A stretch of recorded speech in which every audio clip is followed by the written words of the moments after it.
Okay, so today we're diving into something that's well, it's kind of tricky. It's this whole thing called Bradley's regress, Yeah. and it's been, bugging philosophers for quite a while now. Yeah, it's not a simple single argument. It's more like a whole bunch of related arguments. And they all kind of get at this, fundamental question of like, how do properties and relations actually work together to make up the world as we see it? And I think for this deep dive, it's like we're really aiming to unpack all of this in a way that, another philosopher listening in would be like, yeah, that's exactly how I'd break it down. Right. Absolutely. So, at the heart of this whole problem is this guy, F.H. Bradley, a British idealist philosopher. Yeah, And he first laid out these regress arguments in his really influential book, Appearance and Reality, which came out way back in 1893. 1893. Wow. And I think the fact that, these arguments are still so relevant even today just goes to show how deep they really are. Mhm. Especially within contemporary ontology, they're still a big deal. Okay, so let's try to get into the nitty-gritty here. Bradley starts with this, pretty simple example, Mm, a lump of sugar. right. Seems straightforward enough. Yeah. It's one thing, right? Uh-huh. But then you start thinking about it, and it's like, well, wait a minute. It's got all these different qualities: whiteness, sweetness, hardness. They're all right there together. Right. So the big question that Bradley asked, the one that kicks off this whole regress thing, is how do all these qualities actually come together into this one unified thing? Like, what's the nature of that connection?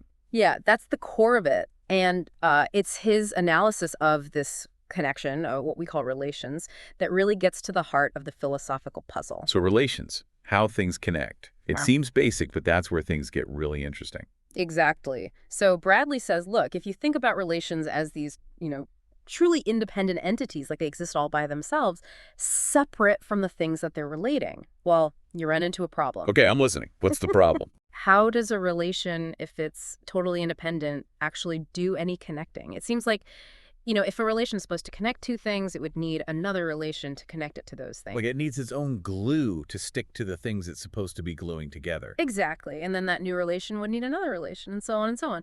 You end up with this like infinite chain of relations, and it just never really grounds out in anything solid. So the thing that's supposed to be bridging the gap ends up creating an even bigger gap, needing infinite bridges to bridge the bridges. Exactly. And the key intuition here, for Bradley at least, is that a relation that's not somehow like inherent to the things it's relating or dependent on them in some way, well, it just doesn't have the power to really connect them. So it's like a relationship that's all surface, no substance. It can't hold things together because it's not really a part of those things. Right, exactly.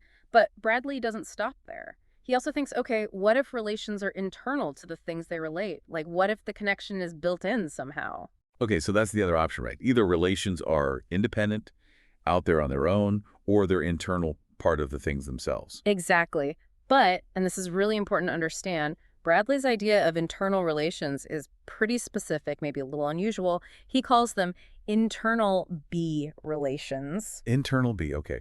What's so special about internal B? Well, for Bradley, these like real relations, they have to be based in the actual parts of the qualities themselves, not just the whole quality, but like bits and pieces within it. Parts of qualities. Okay, that's an interesting idea. So for like whiteness and sweetness to be related internally, according to Bradley, it's not just the whole whiteness connecting to the whole sweetness, but specific parts within each of those qualities doing the connecting. You got it. That's the key point. Yeah. And Bradley thinks that qualities need these relations for two main reasons. Okay, two reasons. Hit me with them. First, so they can be different from each other. Like without relations, everything would just kind of mush together into this big undifferentiated blob. Right, so relations are what give qualities their distinctness, their individuality. Without them, everything would just blend into this cosmic smoothie. Exactly. And the second reason is so qualities can be unified into, coherent wholes, like our sugar lump example. Right, because it's not enough for the qualities to just be different. They have to be unified in a particular way to make a specific thing. Exactly. And that's where his specific view of these internal B relations, grounded in parts of qualities, starts to unravel. Okay, so how does it unravel? What's the problem with internal B? Well, the problem is that if these relations are based in different parts of the qualities, and they have to be different parts to make the qualities different from each other, right? Right. Then to keep going with this logic, those parts themselves need further internal B relations to be different from each other and to be unified within that smaller part. Oh, I see. So it's like a never-ending Russian doll situation. Hmm. You keep opening up smaller and smaller parts, and each part needs its own set of relations to distinguish and unify it. Exactly. It's this infinite process of fission, as Bradley calls it, constantly dividing into smaller and smaller bits, each needing more and more relations just for their own internal coherence. So the very attempt to explain unity through internal relations ends up creating this infinite complexity, this endless division within the building blocks of reality. Exactly. And, Bradley's particular take on internality, this whole internal B thing, really seems to drive this problem. Another philosopher might say, well, maybe a quality as a whole can ground a relation without needing to break it down into an infinite hierarchy of parts. Right, like maybe the whole whiteness can be related to the whole sweetness without having to go down this rabbit hole of ever smaller parts. Exactly. But Bradley seems to think that the same thing can't be both the basis of difference and unity at the same time. That's kind of baked into his system, and it's what leads to this second regress. Okay, so we've got these two regresses so far. Independent relations are too disconnected, and internal B relations lead to this infinite internal division. What's the third one? All right, so this one gets even more meta. The third regress attacks the whole idea of relations themselves, period. It doesn't matter if they're independent or internal B. This one goes after relations as such. Okay, so this is the big boss battle of regresses. We're taking on the very concept of relations. You got it.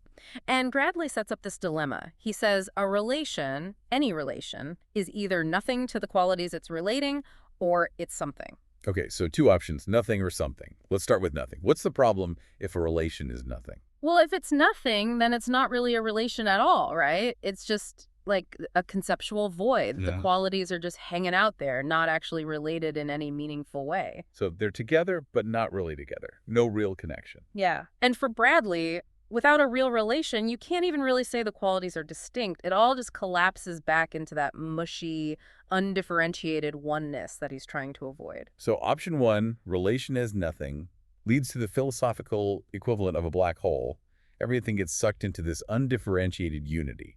Right. So, okay, what if a relation is something? What if it's a real entity? That seems more promising, right? Something has got to be doing the connecting. Sure, but here's the catch. If a relation is a real entity, then it needs its own relations to connect it to the original quality. Wait, so we're back to needing relations to relate You relations. got it. It's like a recursive loop. The relation becomes another thing that needs to be connected, Hmm. and that connection requires another relation, and so on and so on. Infinite regress all over again. It's like a philosophical Ouroboros, the relation snake eating its own relational tail. Exactly. And this whole line of reasoning led Bradley to conclude that the very idea of things being related, of relational unity, just doesn't make sense. It's fundamentally incoherent. Okay, so to recap, Bradley's laid out this triple threat of regresses.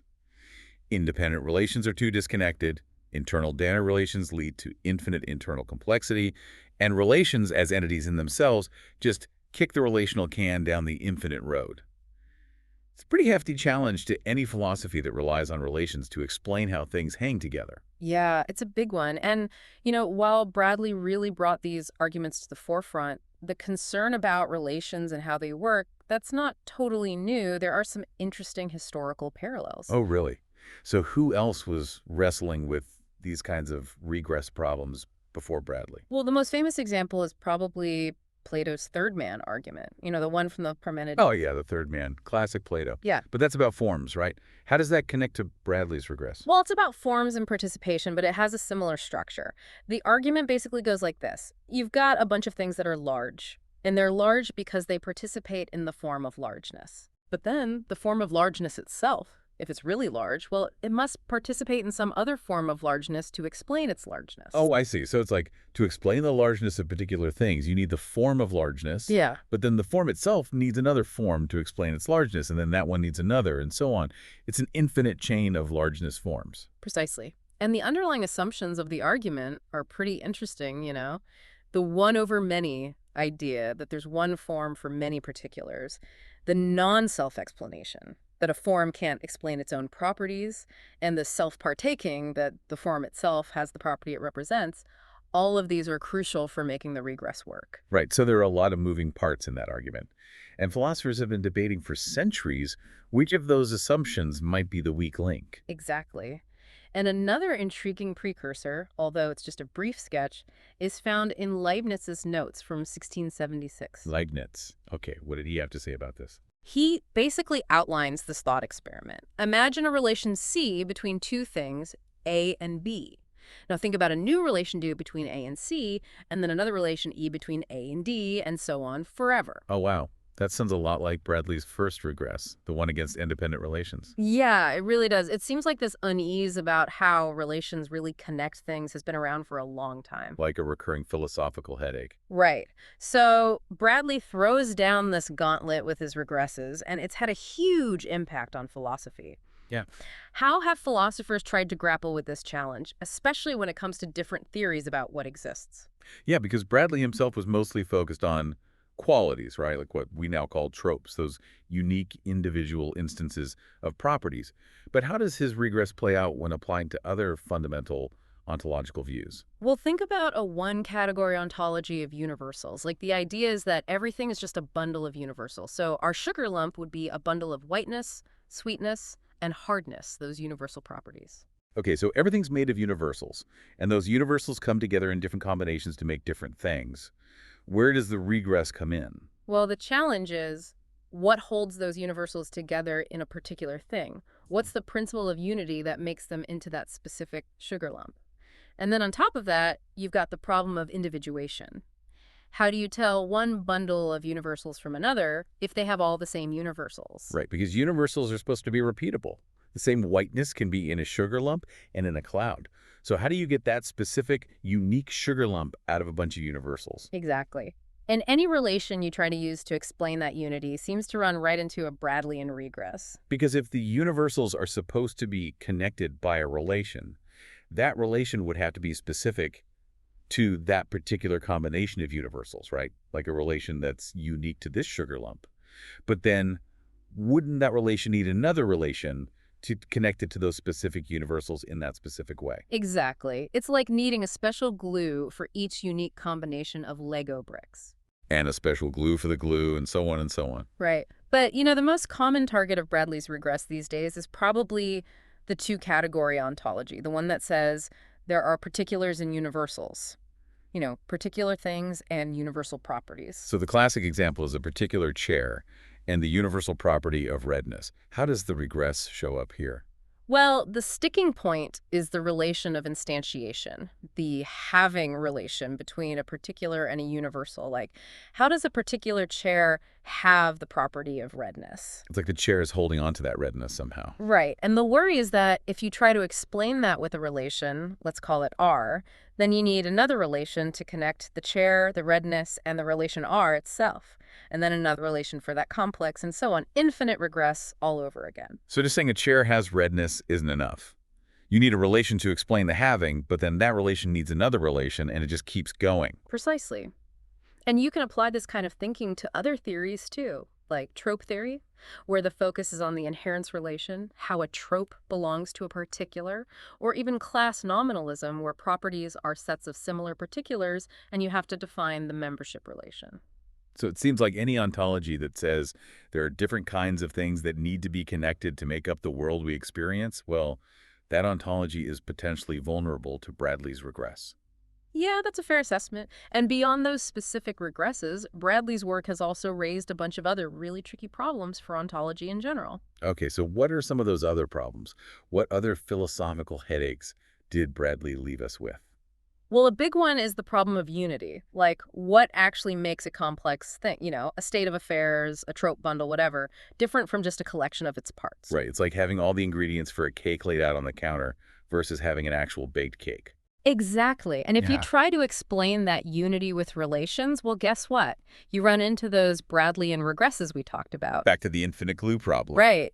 Then there's this even deeper question of, like, How do relations relate? Modern philosophers, we want a good explanation for why relations can connect things. It's not enough to just say, well, that's their job. We want to know what makes them good at their job. What's the secret sauce of relationality? Exactly. And then finally, there's this problem of, like, why do specific complexes exist? Why is this chair red when it could have been blue and that redness could have been in a fire truck? Right. It's the contingency problem. Why are things the way they are when they could have been different? Why this property with this particular thing? Exactly. It's like there's got to be some connecting principle.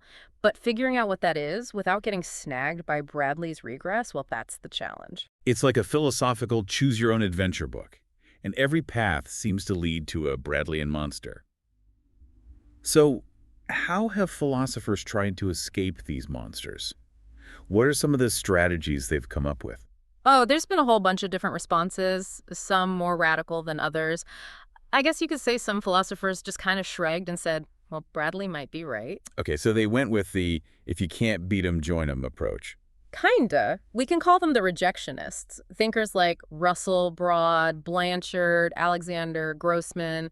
They basically said, look, Bradley's being too skeptical about relations. Like he's overthinking it. Yeah, maybe. They said relations just relate, that's what they do. And Bradley's only making a big deal out of it because he's treating relations like they're just regular things that need their own relations. It's like that analogy Broad used, with the bit of string trying to tie two things together, and Bradley saying, wait, you need another bit of string to tie the first string to the things. Exactly. They thought Bradley was making a category mistake. Like he's trying to use a hammer to fix a leaky faucet. Right. But of course, not everyone's been satisfied with just dismissing Bradley's concerns, especially when you start thinking about that deeper how question, about how relations actually do their relating. Modern philosophers want more than a hand-wavy answer. So if you don't want to just reject relations altogether, what else can you do? Well, one popular move has been to come up with something other than relations to do the unifying work, like some kind of non-relational tie or nexus. Okay, so instead of a relation between two things, there's this like direct connection, a tie that doesn't need any further relating. Exactly. Philosophers like Strawson, Bergman, and Armstrong, at least sometimes, they all explored this kind of idea. So Strawson talked about instantial and characterizing ties. Bergman had his nexus, and Armstrong, he had a fundamental tie of instantiation. Right. But these non-relational ties, they haven't exactly been a slam dunk solution. A lot of people find them even more mysterious than relations. Like they're trading one puzzle for an even bigger puzzle. Yeah, I mean, what is this tie thing, really? And if it's tying things together, isn't it still kind of doing a relation-like job? And of course, the big worry is, can these ties actually escape the regress problem? If you have a tie between a thing, a property, and the tie itself, do you then need another tie to tie all that together? It seems like they might be pushing the problem back a step without really solving it. Yeah, that's a common criticism.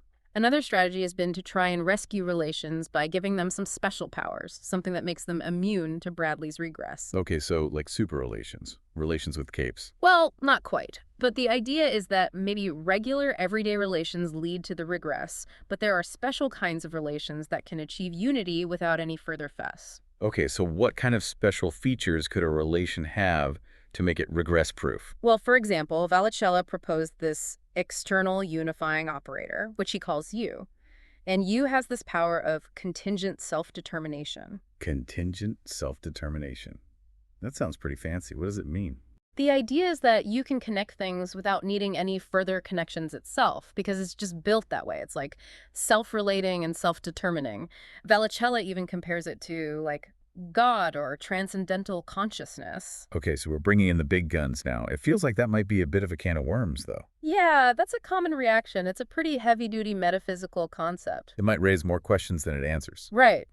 And then there's Meinertson, who proposed this self-relating relation. Yeah, that's part of the very complex, it's unifying. So the relation is relating itself to the things it's relating, if that makes sense. It's like the relation is pulling itself up by its own bootstraps, becoming a part of the thing it's creating. That's a pretty wild idea. Yeah, it's a bit circular, isn't it? But, you might wonder if there's a real difference between the relation in its active relating role and its passive role as a relatum. Right, like is it really doing two different things at the same time? Exactly. And then there's this idea of relata-specific relations. Philosophers like Weiland and Betty and Morin have worked on this. Relata specific, what does that mean? The idea is that the relation of compresence, being present together, it's not this general one-size-fits-all relation. It's specific to the particular tropes it's relating. So it can only relate those tropes and nothing else. Like a custom-made relation, tailored to those specific things. Exactly. But one criticism of this is that it might be too specific. It's like, okay, it works for those particular tropes, but how do you explain unity in a more general sense? It seems like a solution that might only work for a very limited number of cases. Right. And then you've got a whole other set of responses that focus on the things being related themselves. They say, look, maybe the things are already inherently connected in a way that makes an external relation unnecessary. Okay, so it's not that there's some external glue holding them together, but the things themselves are like puzzle pieces that fit together naturally. Exactly. A classic example is Frege's distinction between objects and concepts. Objects are complete, self-contained things. Concepts are incomplete, they need an object to be complete. So like the concept of red is just waiting for a red object to fill it in. Exactly. And this need for completion, it's already built into the concept itself. It's like a kind of inherent relationality. It's like a concept is reaching out for its object and the object is reaching back. Right. And then you've got Baxter, who proposed this partial identity view. The idea is that particulars and universals actually share some of the same stuff. They overlap, like a Venn diagram. Yeah, kind of. So, for example, Hume, the particular person, and benevolence, the universal property, they might both share the aspect of being benevolent. Hmm. And that shared aspect is what creates the unity. So the connection isn't a separate relation, it's something they both have in common. Right. But Armstrong later pointed out that this kind of partial identity would probably be a necessary connection, meaning it couldn't be any other way. And that doesn't fit with the idea that things could be different. Right, like it would mean Hume had to be benevolent, and that seems wrong. Exactly. So Perovich came up with this more nuanced model of dependence, where things depend on each other, but not necessarily on that specific other thing. So it's a weaker kind of dependence that allows for some flexibility. Exactly. And Simons, with his nuclear theory of tropes, also talks about different levels of dependence within a trope bundle. So the unity comes from the internal connections and dependencies between the things themselves, not from some external relation. Precisely. And then you've got the brute fact approach. This is basically the idea that complexes, like facts or states of affairs, they just are the unifiers, no further explanation needed. So the fact that the chair is red, that's just a fundamental, irreducible fact of reality. And that fact itself is what unifies the chair and the redness. That's the gist of it. But Veleshler really criticized this view. He said it's just mysterious and maybe even contradictory. Like, how can a fact be both nothing more than its parts and something over and above them that unifies them? It seems like they're just saying, it just is, and leaving it at that. Yeah, some people see it that way. And finally, there's this idea of benign infinitism. Benign infinitism. That sounds kind of ominous, but also maybe hopeful. Well, Armstrong suggested that maybe the infinite regress of relations isn't actually a bad thing. He compared it to the regress of truth. Like if P is true, then it is true that P is also true, and so on. Oh, yeah, that one. It doesn't seem to cause any problems for our understanding of truth. Right. So maybe the regress of instantiation is like that, too. It's infinite, but it's harmless. It's just a feature of how things are, not a bug. Right. Aurelia has developed this idea further, arguing that even an infinite regress can be okay if each step gives you more understanding, even if the chain never ends. So even if it's an infinite staircase, each step takes you higher. Exactly. But Maureen argued that even if the infinite regress isn't a logical problem, it still might not answer the basic question of how that initial unity comes about. So it's like, okay, you've got an infinite explanation, but does it actually explain anything? Right, that's the issue. And the whole thing about Bradley's regress, it goes way beyond just these ontology debates. It pops up in all sorts of other areas of philosophy, too. Oh, really? So where else does this unity problem show up? Well, in grounding, for example, this idea that everything needs to be grounded in something else and that something else needs to be grounded in something else and so on. Right, like a chain of explanation. Exactly. And Bradley's regress makes you wonder, can that chain ever really end? Do you need some ultimate ungrounded thing at the bottom? Cameron, for example, he thinks there has to be some kind of ontologically independent things at the base of it all. Like the bedrock of reality. Right. But Aurelia, he's okay with the idea that maybe grounding just goes on forever. No bedrock, just infinite digging. Yeah, something like that. And then there's composition, specifically the problem of where composite things are located. Okay, so if something's made of parts, where is it? That seems pretty straightforward. Well, Brodowski argued that a Bradley-type regress can pop up if you're dealing with gunk objects, things that are infinitely divisible. So like a philosophical slime mold, always dividing, never reaching any basic parts. Right. And the problem is, if there are no ultimate fundamental parts with definite locations, how can the whole thing had a location? It's like trying to build a house out of smoke. Yeah, kind of. And then there's philosophy of language, specifically the problem of the unity of the proposition. Okay, so what's that? Well, it's the question of how a sentence, a meaningful sentence, is different from just a list of words. Like, what connects those words into a thought? That how do you get from a bunch of ingredients to a recipe? Yeah. And this problem, it's really similar to Bradley's regress about the copula, the is in a sentence. Like, how does the is actually connect the subject and the predicate? So it's the same worry about connection and unity, but now it's in the realm of language and meaning. Exactly. And there are even perceptual versions of Bradley's regress, like how do we see a unified object when we're getting all these different sensory inputs? Or why do we see a red square in a green circle instead of a green square in a red circle? So this isn't just some abstract metaphysical puzzle. It affects how we understand the world we experience every day. Exactly. Bradley's regress, in all its forms, is still a major challenge for anyone trying to understand how the world really hangs together. It's amazing how this one question about a lump of shell has led to so many other questions in so many different areas of philosophy. And what's really striking, especially for us as philosophers, is that there's still no one answer that everyone agrees on. It just goes to show how deep and difficult these philosophical problems really are. And all the different ways people have tried to answer Bradley's challenge, well, that just highlights how important and complex the whole issue of unity really is. It really makes you think about whether this whole problem of unity, of how separate things come together to make a whole, maybe that's just one of those philosophical mysteries that we'll always be grappling with. It's like the philosophical equivalent of dark matter. We know it's there, we can see its effects, but we can't quite pin it down.